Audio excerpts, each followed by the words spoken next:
Je suis très heureux de vous retrouver à l'instant sur Ecofin Télévision pour le compte de votre magazine Les Dossiers. Nous sommes aujourd'hui au Musée national de la République démocratique du Congo, en marge bien entendu de la deuxième édition de la semaine congolaise du tourisme. Ce tourisme, justement, ce secteur, son développement figure parmi les priorités du gouvernement de la République démocratique du Congo, qui a fait du tourisme tout un ministère dans ce pays, alors qu'à l'époque, ce ministère justement était inclus dans le ministère de l'Environnement. Et le développement justement de ces secteurs passe notamment par l'amélioration des sites touristiques à travers l'ensemble du territoire national. C'est pourquoi aujourd'hui j'ai le plaisir d'avoir avec moi ici à Kinshasa le ministre provincial en charge du tourisme dans la province du Lomami. Il s'agit de M. Sylvain Ngongo. Bienvenue. Merci. Merci beaucoup d'avoir accepté notre invitation. Vous êtes ici à Kinshasa dans le cadre justement de cette activité de la semaine nationale du tourisme. Qu'est-ce que votre province, la Lomami, vient présenter ici à la semaine du tourisme?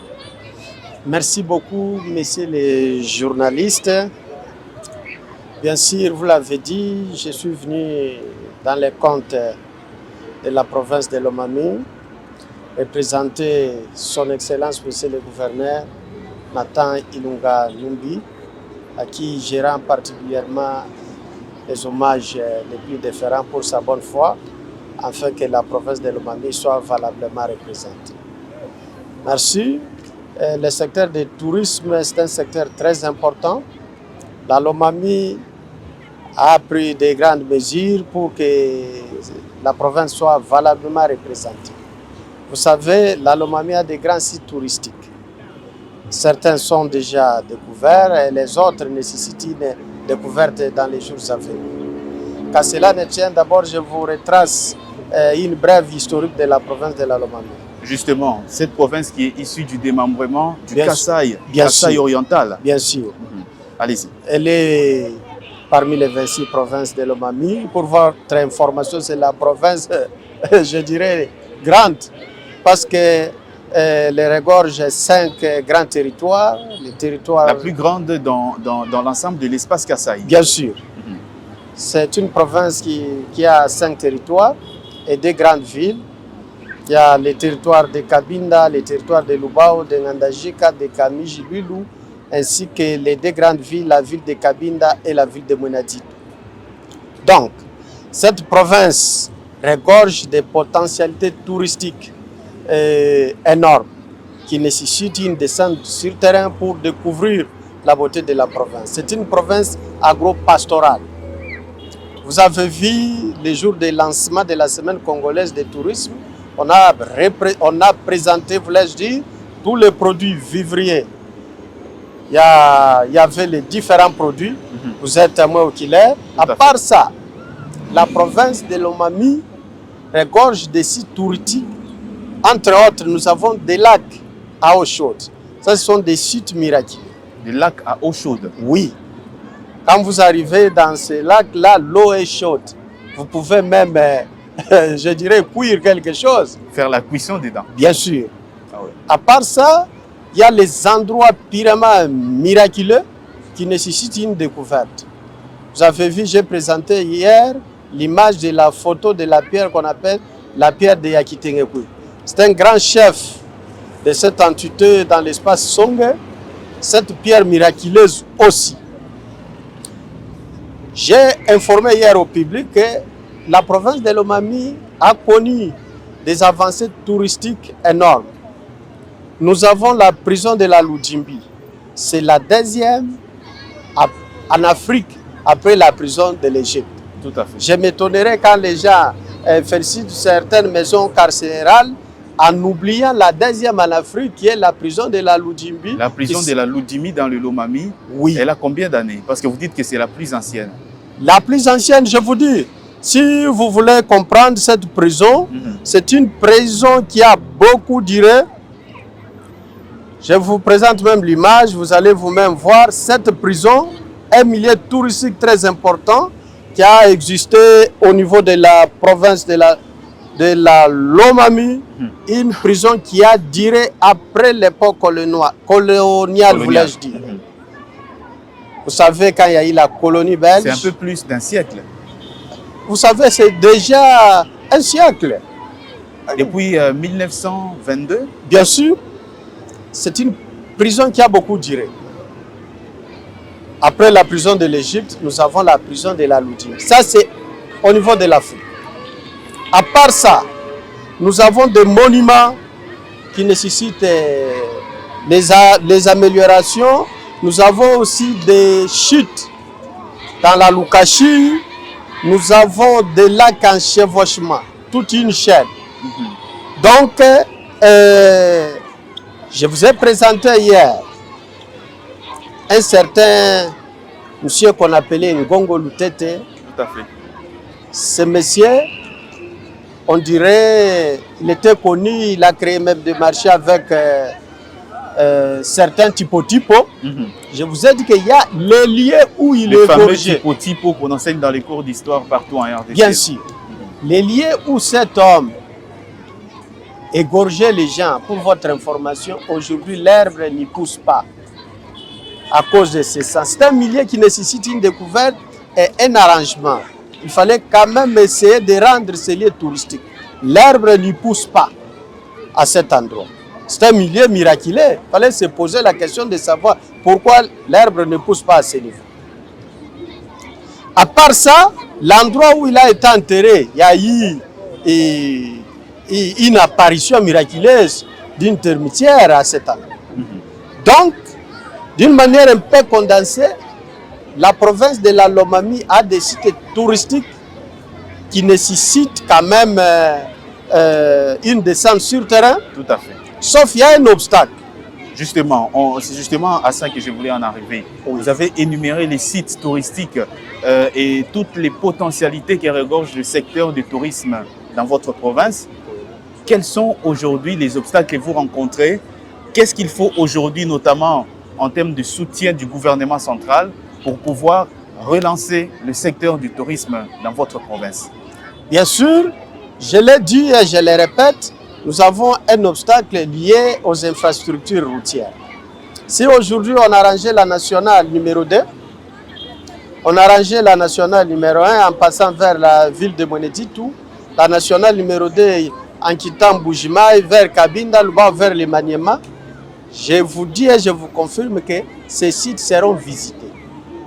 Donc le gouvernement central doit prendre en compte la prise en charge et l'amélioration des infrastructures routières de base. En plus de cela, il y a aussi les routes de dessertes agricoles. Parce que plusieurs sites sont dans des villages, dans des savanes.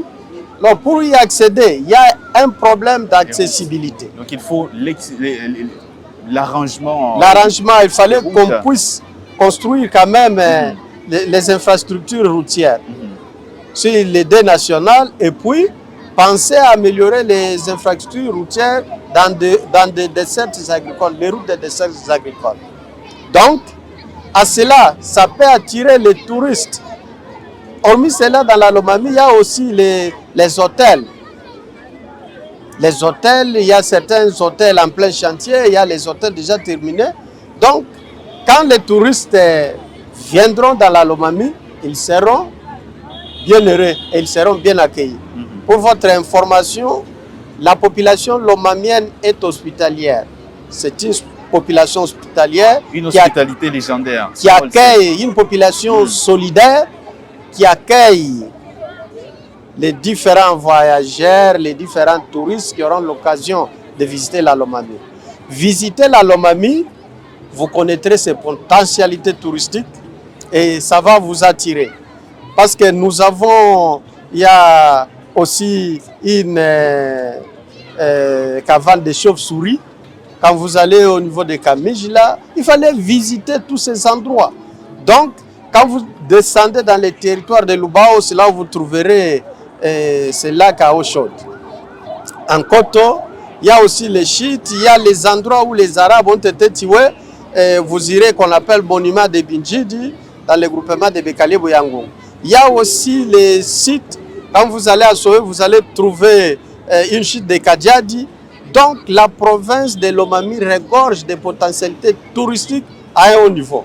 Ce qui bloque, c'est l'état des routes. Raison pour laquelle j'ai lancé un appel.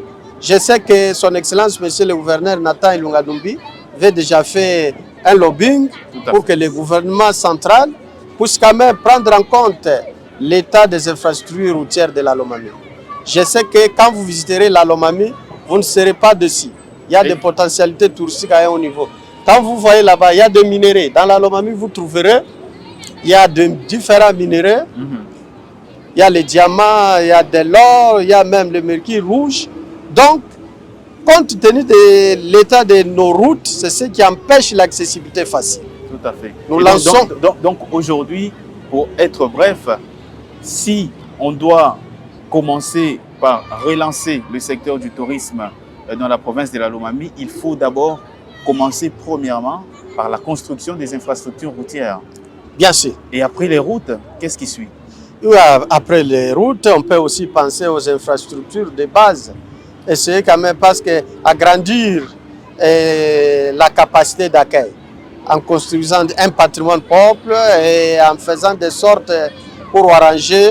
Bon, vous voyez quand on construit les routes, il y a des ponts parce que les routes traversent certaines petites rivières qui nécessitent qu'on puisse ériger quelques ponts. Il fallait aussi des gros bâtiments, il fallait des grandes salles de conférences parce que les sites sont là. Ce qui nécessite, c'est la découverte. Le gouvernement doit doter de grands moyens la province de Lomami. Vous le savez bien que c'est un secteur générateur des recettes.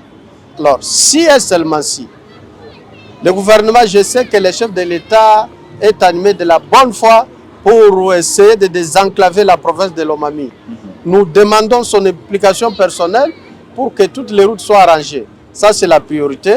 Et puis soutenir les secteurs touristiques par la construction d'un patrimoine touristique un peu au standard international. Qui passe notamment par la réhabilitation et l'encadrement de tous ces sites bien sûr, que vous bien avez sûr. cités. Il fallait la réhabilitation parce qu'il y a des sites à réhabiliter, il y a les sites aussi à construire. Bien sûr, c'est un peu ça. Et en plus de cela, c'est une province agro-pastorale.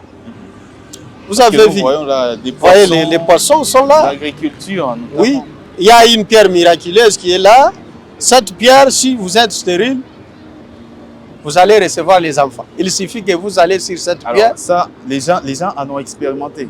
Il fallait. Raison pour laquelle je l'ai dit hier.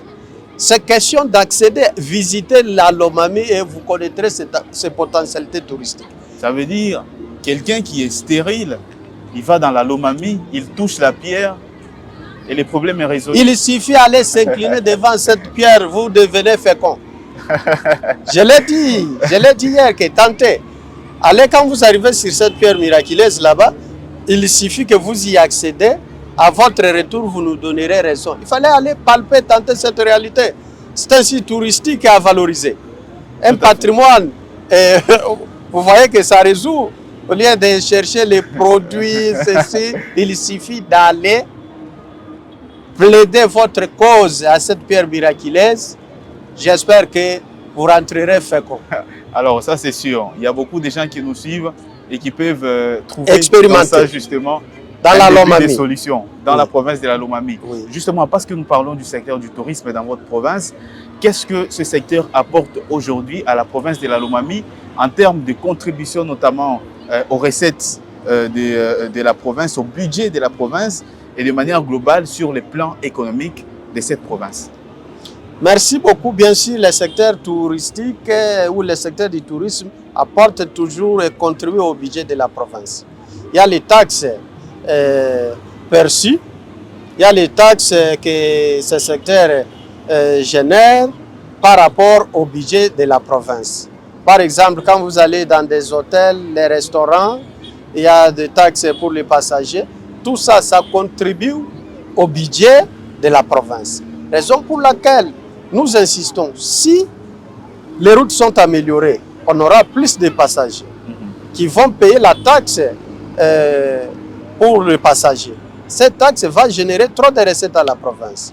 Si les routes sont améliorées, il y aura les grands touristes, les visiteurs qui viendront loger dans des hôtels. Dès qu'ils sont logés, vous savez que quand un touriste arrive, apporte des grands capitaux. Tout à fait. Ça va profiter à la province.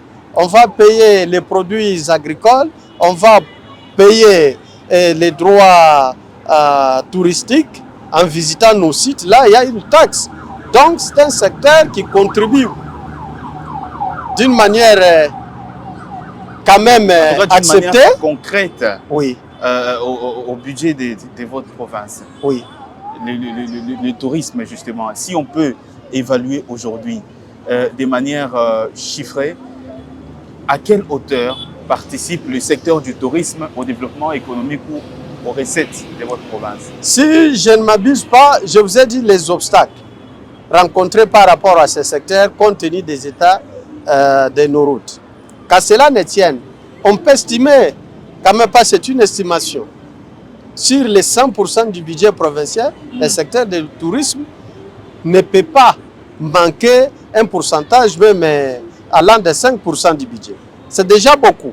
C'est déjà beaucoup, mais il reste encore beaucoup à faire. Bien sûr. Parce que déjà, le secteur du tourisme dans des provinces comme le Lualaba, le Nord Kivu, ça apporte déjà beaucoup au budget de la province. Donc, il reste encore beaucoup à faire dans le Lomami. Bien sûr, raison pour laquelle, quand je vous ai dit qu'on a fait un lobbying, son Excellence, Monsieur le Gouverneur, a écrit pour matérialiser cela. Nous sommes à l'attente. J'étais avec le secrétaire général, le ministre en charge du tourisme. Nous avons réitéré la même vision de son Excellence Nathan Ilunga Numbi pour le soutien du secteur du tourisme. Si aujourd'hui les routes sont améliorées, je sais qu'on aura plus de visiteurs. Et le budget, et j'ose croire que cette hauteur de 4 ou 5% là, on peut aller même à 10, voire même 15. Bien sûr, ça nous demande encore à faire un plus. À faire un plus. Et il y a aussi un problème de la sensibilisation qui nécessite que les filles et fils de la Lomami doivent quand même prendre une conscience pour aller investir dans la Lomami. Tout à fait. C'est une contribution de ça, justement, c'est un message très important. Oui. Pour tous les ressortissants de la Lomami. De la Lomami. Ils doivent aller investir, construire des bons hôtels, des grands centres de santé, des écoles modèles, ainsi de suite, qui attirent les gens. Nous avons des sites naturels un peu miraculeux. Ça, nous sommes sincèrement sûrs. Nous demandons aussi que les filles et fils de la Lomami puissent aller investir dans la Lomami en créant des patrimoines quand même considérables. Je sais, je rends l'hommage à notre chef de l'État, son Excellence Antoine Tshisekedi Tshilombo, l'homme qui aime que les grands Kassai puissent aller de l'avant. Il doit nécessairement, nous lui demandons de valoriser la Lomami, parce que vous le savez bel et bien, la Lomami est considérée comme grenier du Grand Kassai. C'est la Lomami qui ravitaille les provinces sœurs, les provinces voisines en produits agricoles. Tout à fait. Arachide, riz, niébé, ananas, bananes et consorts. Donc, si les routes sont réhabilitées, les routes sont construites, je pense que nous pouvons faire plus. Et nous pouvons aussi non seulement ravitailler les Lomamiens et Lomamiennes, nous pouvons élargir cette distribution. Ça va régénérer et ça va faire entrer beaucoup d'argent dans la caisse, non seulement de la province, même la caisse nationale. Tout à fait. Et je sais que le secteur du tourisme va impacter le budget de la province à un pourcentage trop élevé. Justement, aujourd'hui, parce que vous parlez des infrastructures routières qui doivent être réhabilitées, mais en attendant justement la réalisation, si un touriste veut venir dans le Lomami, est-ce qu'il y a l'aéroport de la Lomami est asphalté et bien arrangé pour pouvoir accueillir notamment des touristes? C'est un projet, vous savez, quand on parle du secteur touristique, on ne voit pas seulement l'aspect d'aller dans un milieu qui semble être meilleur. Nous allons en découverte. Vous pouvez entreprendre par voie aérienne, par voie routière, même avec plus d'obstacles, arriver à la Lomami facilement et aller découvrir les sites dont je vous ai parlé. Maintenant, l'aéroport dont vous faites allusion, cet aéroport existe, ça nécessite qu'on puisse quand même essayer de construire. Parce que encore, nous avons notre aéroport de Ntunta, ce n'est pas asphalté, ça nécessite de grands moyens pour que ça soit arrangé. Et justement, en attendant, vous passez par l'aéroport de Mbujimayi, Débit Pemba, et puis... Mbujimayi vers le chef-lieu de la Lomami, c'est 150 km. C'est quoi le chef-lieu, Mweneditu? Le chef-lieu, c'est Kabinda, le chef-lieu de la Lomami.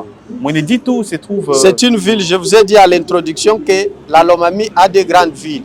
La ville de Kabinda et la ville de Mweneditu. Tout à fait. Avec ces 5 territoires.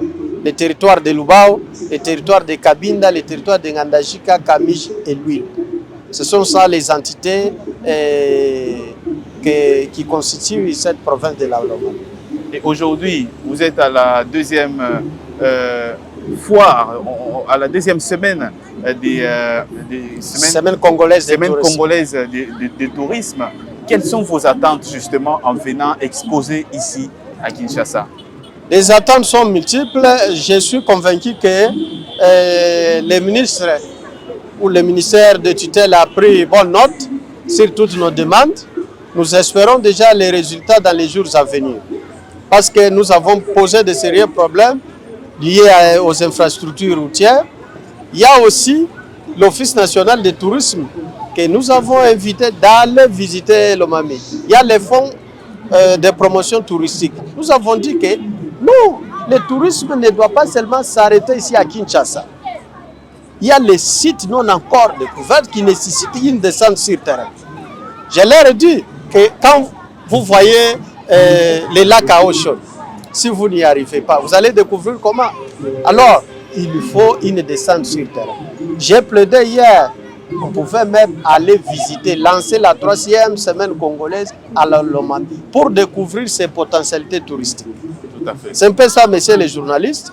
J'espère qu'avec les concours du média, il fallait essayer un peu d'élargir, essayer d'informer la population congolaise en général, les Lomamiennes, à prendre conscience pour l'émergence de la province de la Lomami, afin que les sites soient réhabilités, d'autres sites découverts, d'autres sites qui nécessitent un encadrement. Et ça, justement, c'est très important.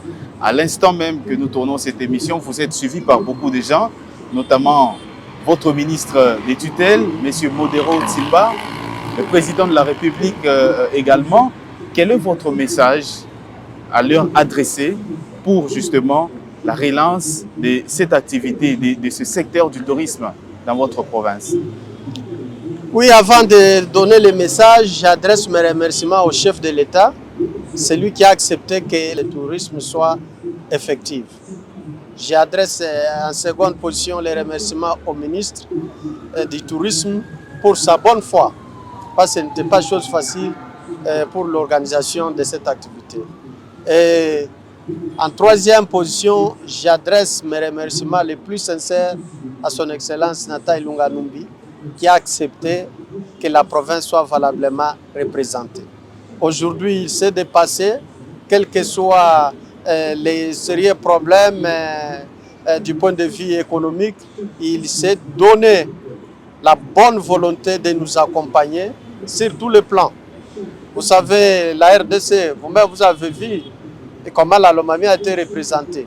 Ce n'est pas nos efforts, c'est les efforts du gouverneur de la province, Nata Ilunga Numbi.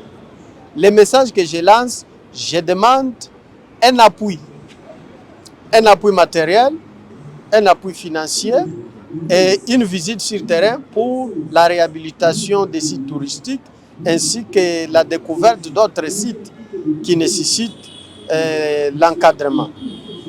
Que le chef de l'État puisse avoir son regard à la Lomami pour que cette province puisse émerger. C'est une province qui peut faire plus dans les grands Kasaï, vu ses potentialités touristiques.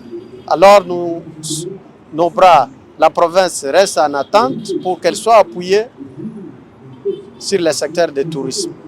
Merci beaucoup, Monsieur le Ministre. Je rappelle, vous êtes donc Sylvain Ngongo, ministre provincial en charge du tourisme dans la province de la Lomami. Merci beaucoup d'avoir accepté notre invitation. C'est moi qui vous remercie. Mais avant de terminer, lancez un message en Chiluba pour l'ensemble justement des ressortissants de la Lomami ici à Kinshasa, pour notamment venir renforcer ce secteur du tourisme dans la Lomami. Merci beaucoup, monsieur les journalistes. Toi, Sangani, toi, Sakidila. Jimbi Kila, Bane Betubon, Swamulumami, Badimukasai, Bwane, Tutuampanda, province Wetu, Tumukwatani, Bianzubi Bidi, Bwane, Lomami, Ayakumpala. En tout cas, toi, Sanka, Bane Betubon, Swamu, Lomami, Tuzinubikila, Tukala, Chitu Chimwe. Province, merci à vous. Merci beaucoup, monsieur le ministre. Merci à vous également d'avoir suivi cette émission. C'est terminé pour aujourd'hui. Je vous retrouve très prochainement sur vos antennes avec un autre invité, toujours dans votre magazine, Les Dossiers.